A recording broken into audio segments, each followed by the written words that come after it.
Hi, Right. Benjamin. Hi. Just gonna have some coffee. And maybe you can shortly introduce yourself. My name is Benjamin Staern. I'm a composer based in Malmö, but very active both in Sweden and also abroad, especially in Europe and also internationally in the United States and also in Japan and Canada and lots of places. I don't know yet, but God knows. I'm basically a freelance composer, but I also have a steady job at Malmö Opera as an assistant librarian where I work part-time, basically. Good. And what is your disabilities? Or I understand what are your disabilities, right? It's in plural. Well, I was born with as an autistic guy, but it was a sort of an unknown condition as an autist because I was operated when I was like 4 months old due to a sort of a special condition called craniosynostosis, which meant that the skull wasn't able to expand. There was a major surgery. We had to open up my head like this, and to prevent it to expand, so that it could expand naturally.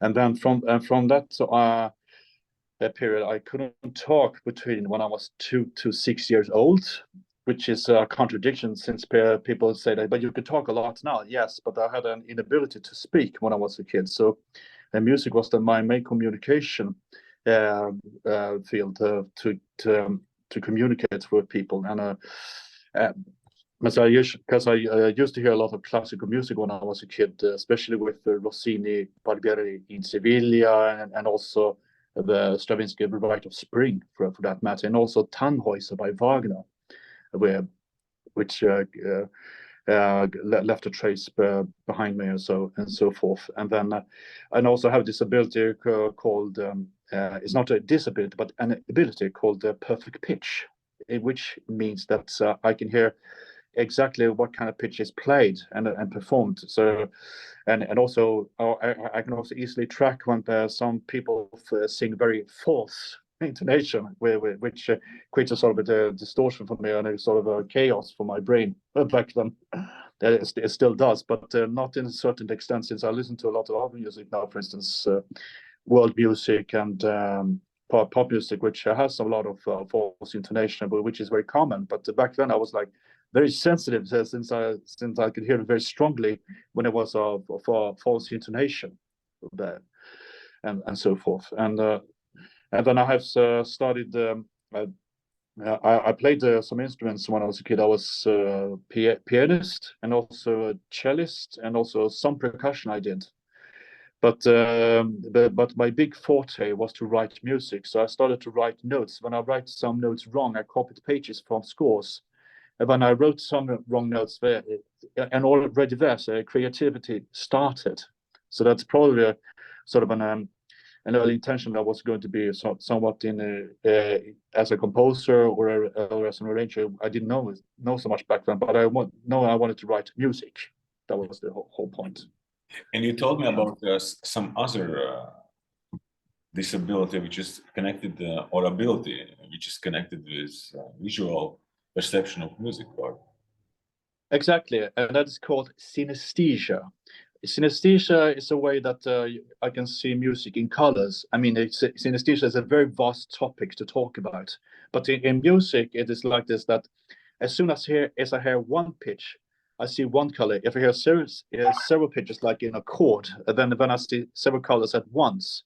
It's like looking like a visual art painting by Mondrian or Kandinsky or Barclay, for that matter. yes, yes. But how it's look like? It's like a filter, or Yeah, like a texture, like a filter, you could say. Yes, like a tapestry, more or less. Depends on what kind of shape it is, and also what kind. Some of the instruments also have colors. I've discovered now lately, which creates a sort of a special character. I mean, if you like, take for instance, the violins is always like red colors, then the brass is always yellow, and woodwinds is always green, and some bass instruments are blue colors. But when you have melodic content on top of it, you see like small dots of individual colors. I mean, in front of the instruments. So you have to have some sort of concrete thing to look at in order to obviously understand what you are looking on. But then again, the synesthesia is very individual in that sense, because for me, the note C is white color, and then note G is green color, and then A flat or G sharp is red color. So I have systematized my own color scheme. I can send it to you after this interview. Very nice, yes. If you could send some visuals.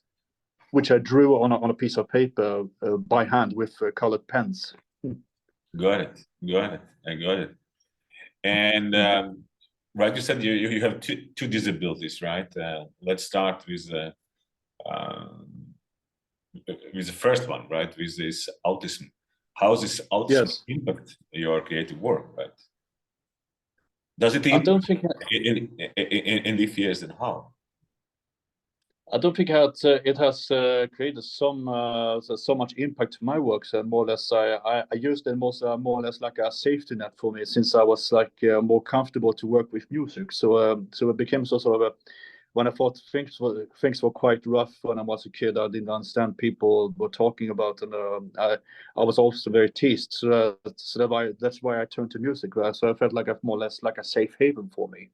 I mean, probably some events have also entered into my musical domain, more or less. Yes. But then I will ask you regarding autism one question, right? You said it was Sure. It was in very early childhood. Yes. And as I understand from it was very hard to communicate, and that's why you start communicating, or you discover some way at that point of time music. Exactly. Because so could it be that this how much this fact of that you born and spend your early years without it, how much it impact your choice to be composer? I don't think that much, really. I mean, I more or less moved on basically from my childhood, which was a sort of a reference. But of course, sometimes when I'm completely alone, I feel so more or less like a reflective person than being sort of subjective to if it's like an awful event. Like take for instance one of my other pieces, like for instance Yellow Skies, which was written for alto flute and tape. It's not it describes the awful events of 9/11 in New York, but it doesn't describe the violence. It just gives a hint of violence. So I keep a distance from that, but I try to be more or less like a reflective person. So more or less like you could say like almost like an impressionist in one sense. I mean, but it has a lot of expression and nonetheless.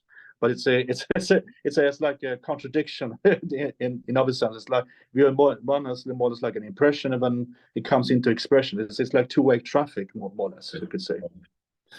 And what about a second disability, which you said connected with visualization of music in colors? Yes. Does it somehow impact your creative work?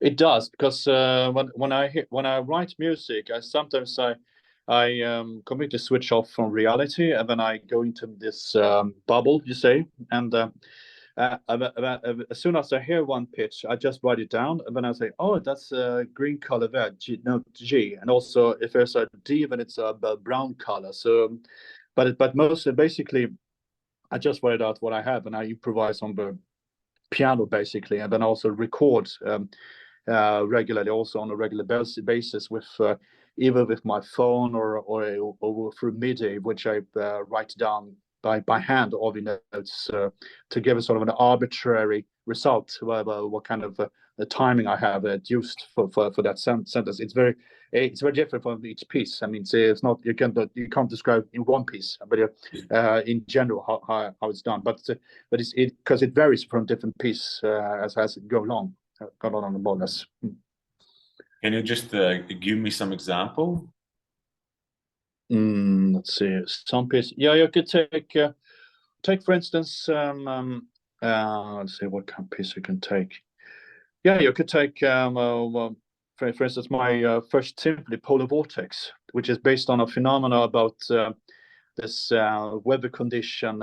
It's called jet stream, which occurs in the United States and Canada, where the temperatures drop like say 60 degrees Celsius, even further below. It's almost like Siberia, you know, very, very cold.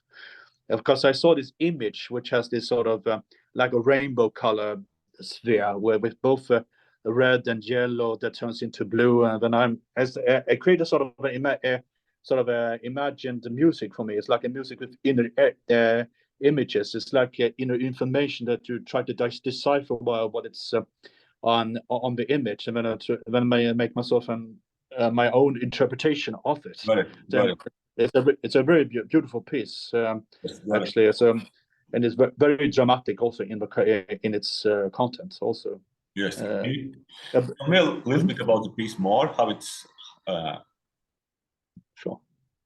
How it's built, for whom it's built, and how it's composed, how long it is.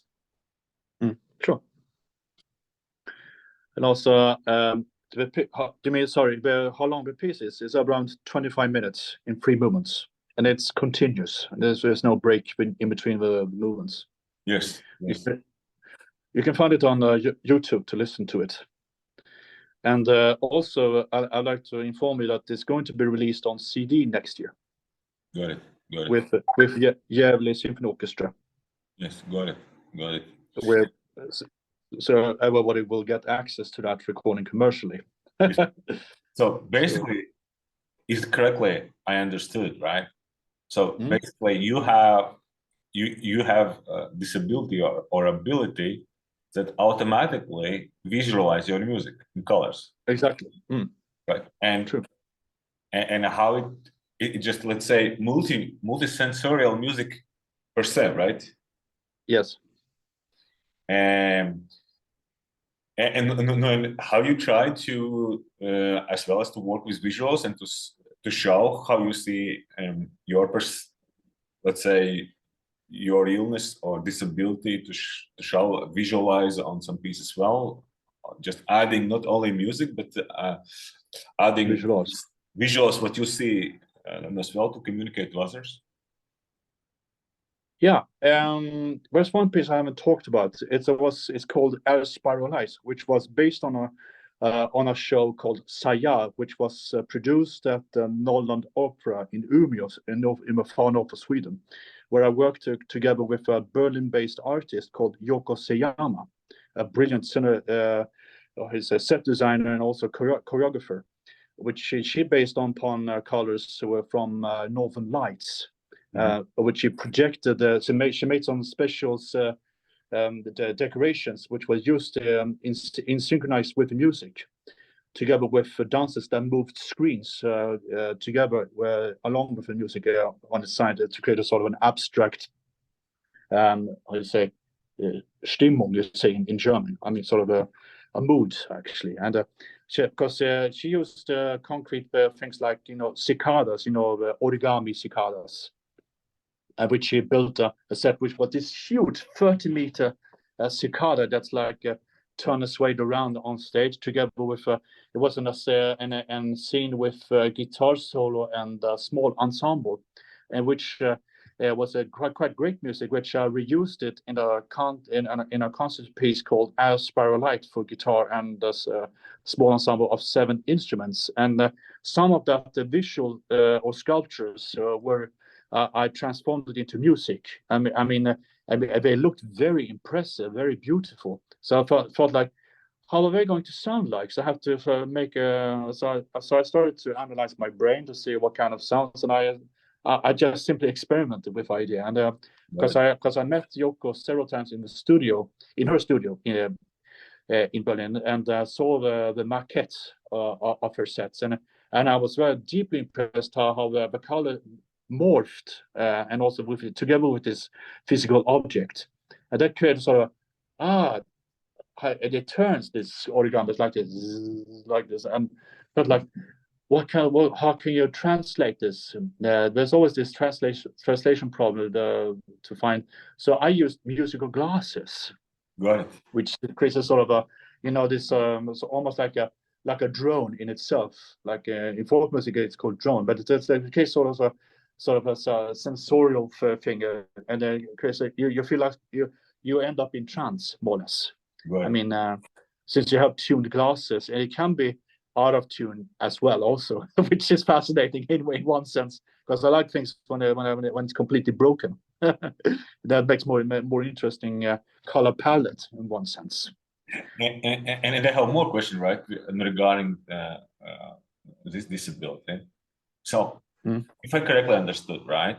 So Yes, you can visualize music into colors, and there are, like, let's say, I don't know, different kind of chambers you are in different colors, right? Or how it works? exactly. Yeah, yes. So basically, you can make for your own. You can make visual notes, right? Yes, exactly. I can do that, and also, and there's Because one you can interesting thing. translate, right, music into visual and backwards, and Yes. not backwards, right? That's true. And also one thing haven't mentioned is that I have this color scheme, which is a space chromatic scale, and then as soon as you go higher in register, the colors becomes more brighter. But when it becomes the lower pitches, then the colors become more darker. It's like it's like if you to take a look in a graphics program, for instance. You can take it in any graphic software, but you can sort of pinpoint what it looks like with these objects. It's like taking an image of yourself, because when I don't work with music over this, sometimes in my spare time I take photos. This is sort of my hobby, and already there creativity is still there. It's like taking a snapshot of that moment. Yes. You try to analyze what's happening. And you said, right, brighter and darker. What else? Are there all colors? You see all colors? Yeah, basically see all the colors, and also when it's like false intonation, I mean, you see it's like looking on petrol on the pavement, more or less. It's like almost like you almost vomit, and basically.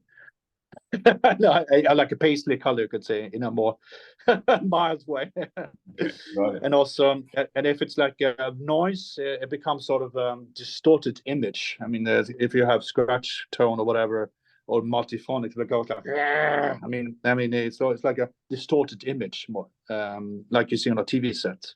Got it. And what new things about music did you discover or learn due to this your disability?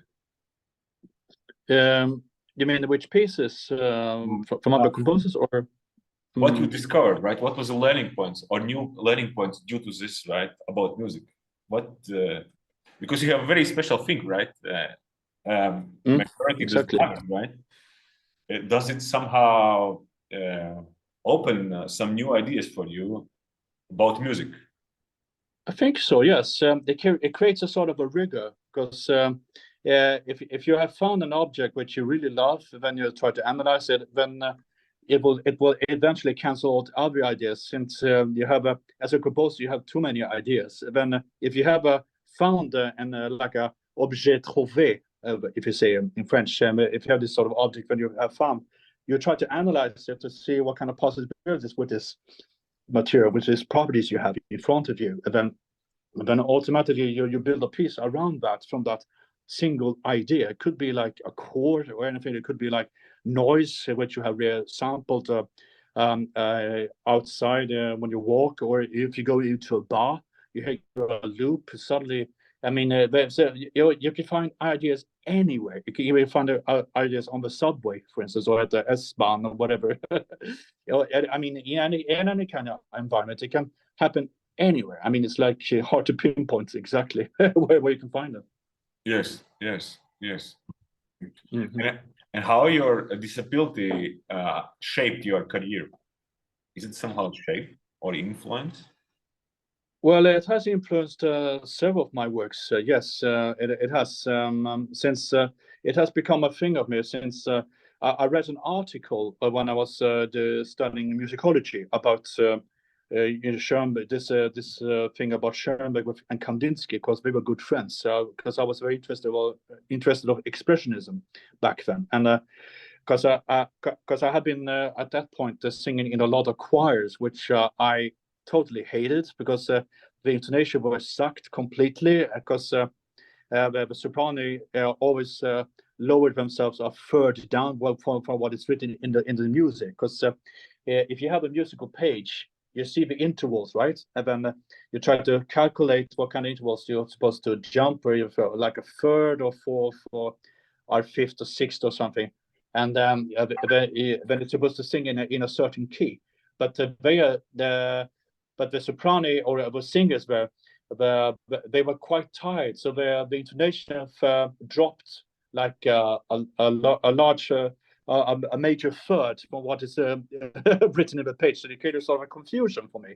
Felt like, should I keep on with music, or should I do something else? Because I was quite frustrated. And so I ended up reading musicology. And then I came across this article about Kandinsky and Schoenberg. And then I started to read Kandinsky's concerning the spiritual in the arts.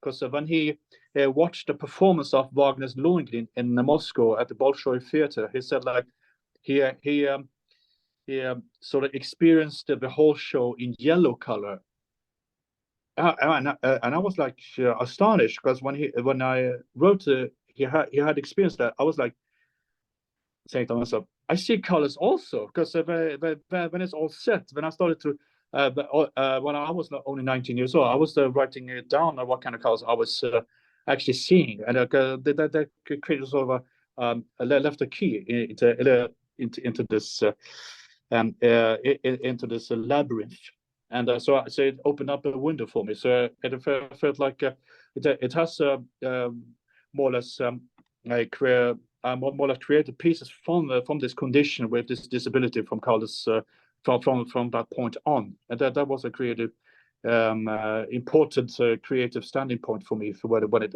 all happened. So I know it sounds like a mess now, but Right. but so it started with the Threat of War, which was more or less like based upon these ideas with Schoenberg for orchestra, and then I kept on with other pieces like Sacrificio for a tuba concerto for.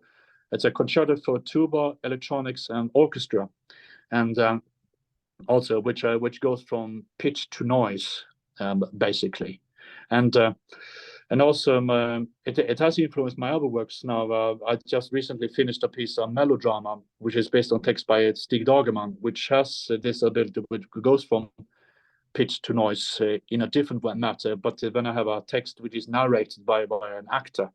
So and also a new more recent piece I recently finished before summer was a piece called Hymnos Aquarius for soprano, saxophone, and wind band. It's going to be performed in late September in Sweden, probably into a world next year. God knows, but we'll see what happens. But so I have a vast production, and apart from Saya, which was done 10 years ago in Umeå. And how do you imagine? How do you imagine more accessible music world? Right? What else? Yes. Let's say, how do you imagine a more accessible? Well, I think about as soon as you, I don't know. I just write my my own stuff, which base upon my ideas. And then, because people are quite smart enough to find out what you really want. If you know what you want, then the audience will understand what you want. But basically, so in a way, my music is more or less accessible. But even if it doesn't matter if I write symphonic works or even experimental music, people will still understand it in some way. I mean, since it's like going to an art gallery. I mean, you don't know, you don't have a clue what you're being confronted with. If you go to, I went to this exhibition with Joan Miró. I didn't know so much about it. It was so beautiful, those pages. I was quite impressed. And also this Anish Kapoor, which I saw in an exhibition in Berlin at the Martin Gropiusbau, for instance. And I was so you don't know where these new ideas come from. It can come from as you said, with visual arts, or even from a movie also. But depends on. So in a way, if you have something concrete, then it will make it accessible. I think is Yes. my idea. I have a question, right? So let's imagine that there are more people like you in audience as well, right? Sure. Yes, I think What so. could be Yeah. the principles, right? What could be principles for them, right? What to do or what not to do regarding music in order to make pleasant experience for them, right? Yeah, exactly. What principles could we use for creating? I don't know really. I haven't met so much musicians that has the same disability as I have yet. But somehow they understand what I want with my ideas. So so I usually tell them, give them some hints. What kind of idea? They always ask me, what have you thought about this idea? And I said like, well, sometimes I have to respond very quickly. It's like I have thought this, blah blah, and then sometimes like. I don't know, Lily. I mean, sometimes I give them some input, but sometimes it depends on the. It's very individual in which cases. So I was thinking about this piece called "Where It Soars," which is a clarinet concerto which I done and that some years ago. It's also been recorded, by the way, and that was based upon a movie I saw, Modern Times, with Charlie Chaplin, which. Since I love to play with industrial stuff, because my music sounds sometimes very industrial. That's because I played junk percussion in an electronic experimental band called Ensemble Nevrotico, which played folk music while I played a lot of junk percussion. That probably had influenced my way of writing for percussion, using this sort of special instruments like tin cans and brake drums and metal stuff. So I mean. It all came by chance, basically. So it has probably influenced my sense of this type of timbres, more or less, dynamics. Yeah. Is the last question. Sure. Right? Does a new music have a role, or contemporary art music have a role to make a music and musical landscape more accessible with people with disabilities? If yes, then how? What should be done, right? Or what could be done? Probably, I could say that if you have an open mind, then it will be then you will get access to it. I mean, you have to be very social and very open about it. So to not being afraid of talking about this disability, see it as more like a positive thing out of it. I mean, so that you can find something. For finding out where, I mean, just try to give them keys. This is what it's based on, and then try to connect and to innovate some other stuff for what you want to do, and not what people what they want to listen to. I don't like that. I mean, it's better to that you give something that you really love, and then the people will love it also. So it's like a two-way traffic, more or less. Okay, thank you very much, Benjamin. Yeah. Thank you so much, Sandis. Okay, I'll send you